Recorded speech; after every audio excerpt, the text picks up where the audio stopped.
Hello, hello mga idol. Isang magandang maulan na araw na naman po sa ating lahat. Ngayon po ay magluluto muna ako ng nilagang buto-buto po. Bias po yan mga idol, nabili ko sa palengke. Napakuluan ko na nga pala po yan at natanggalan ko na rin ng mga lumulutang-lutang dyan. Kaya ngayon po mga idol, lalagyan na lang po natin yan ng mga ricado. Lagyan na po natin mga idol ng paminta. Ilagay na rin po natin mga idol ang mais at ang sibuyas. Ganyan lang po pagka hiwa ko ng mga sibuyas idol at nilalagyan ko rin po yan ng buong bawang. Masarap rin po yan sa nilaga. Ayan po. Ilagay po natin ang asin. Bago po natin yan mga idol tuluyang palambutin.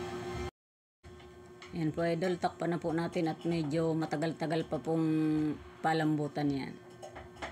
Ayan na po mga idol. Malambot na po ang ating bias. Sinaling ko po siya sa medyo mas malaking lutuan kasi gusto ko pong mailagay ang lahat ng gulay niya. Lagay na po natin dyan ang patatas.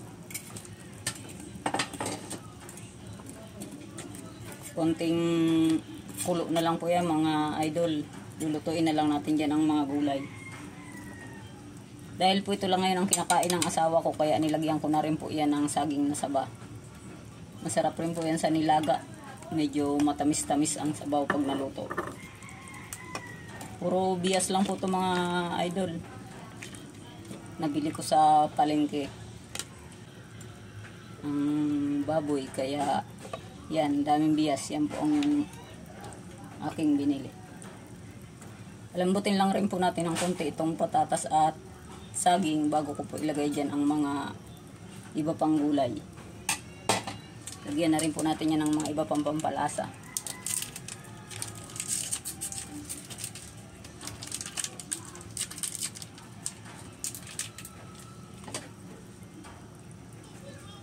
Yan po.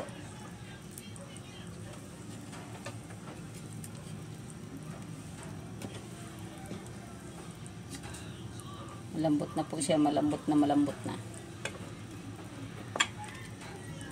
Sarap po ng sabaw nito mga idol. Matamis-tamis.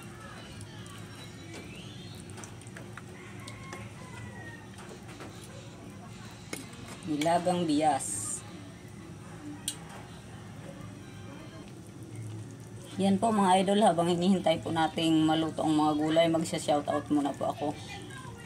Shoutout po kay Idol Romel Cordillo Body Vlog po.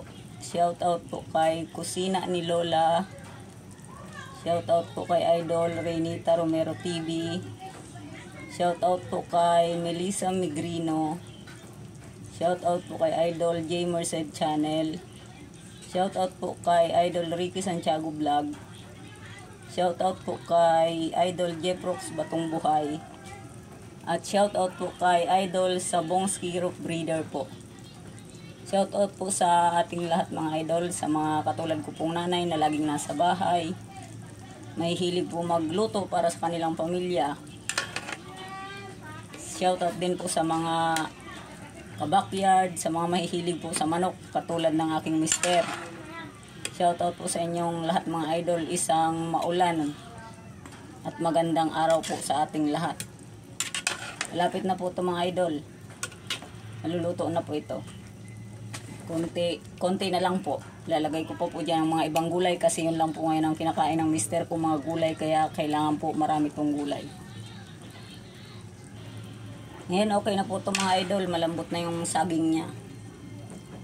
Tsaka patatas. Lagay na po natin ang iba pang gulay. Yan na po, sabay-sabay na po yan. Madali lang rin maluto ang Baguio beans.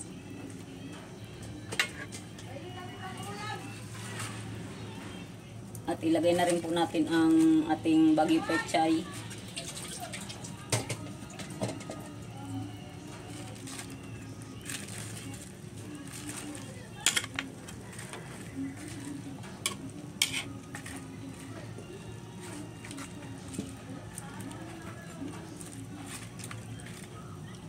Ilagay na rin po natin, mayroon pa po kasi akong natira sa aking garden, 2 puno na lang po ng pechay.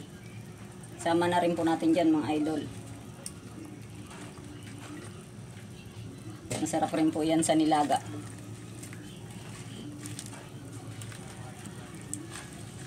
Yan po, alo-haloin na lang po natin, hintay maluto itong malalambot na gulay. Okay na po ito.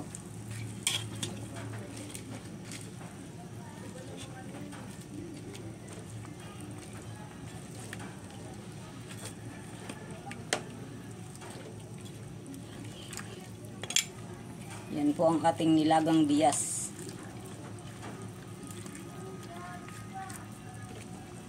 Overload po sa gulay mga idol. Kasi yan lang po talaga ngayon, di po nagkakanin ang mister ko ngayon, kaya kailangan po talaga marami siyang gulay. Gulay lang po kinakain niya sa ngayon mga idol.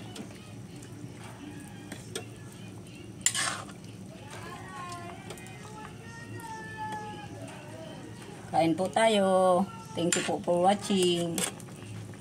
Atin pong nilagang bias. Yan mga lods. Mga patatas.